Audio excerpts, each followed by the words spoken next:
Hi everyone, we're back again for another video.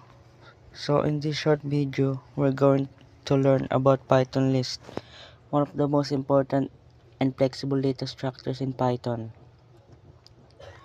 First of all, what is Python list? In Python, a list is a built-in data structure that can store an ordered collection of items. Lists are extremely flexible, and here's why. Can contain duplicate items, meaning you can repeat values. Mutable, you can modify, replace or remove items after the list is created. Ordered, items stay in the same order you added them. Index based, meaning we can access items using their position, starting from index 0. Can store mixed data types, such as integers, strings, booleans, or even other lists. In short, Python lists are powerful because they are customizable and easy to use. There are different ways to create a list in Python.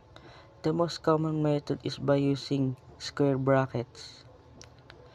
Let's look at at, let's look at some examples.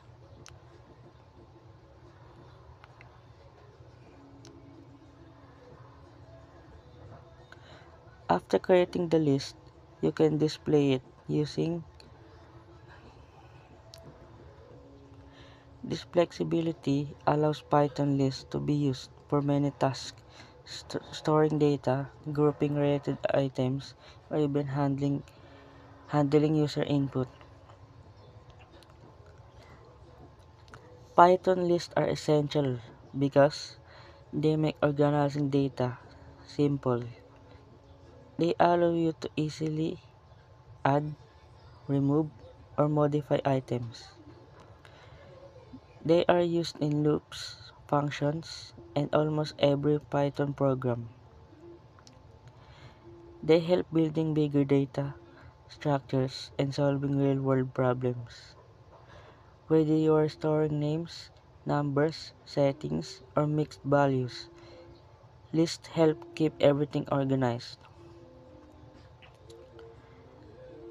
And for all, Python lists are ordered, mutable, flexible, and powerful.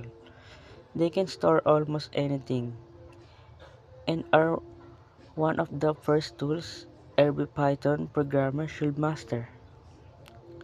That's all for today for another video, and see you on the next one. Goodbye and thank you.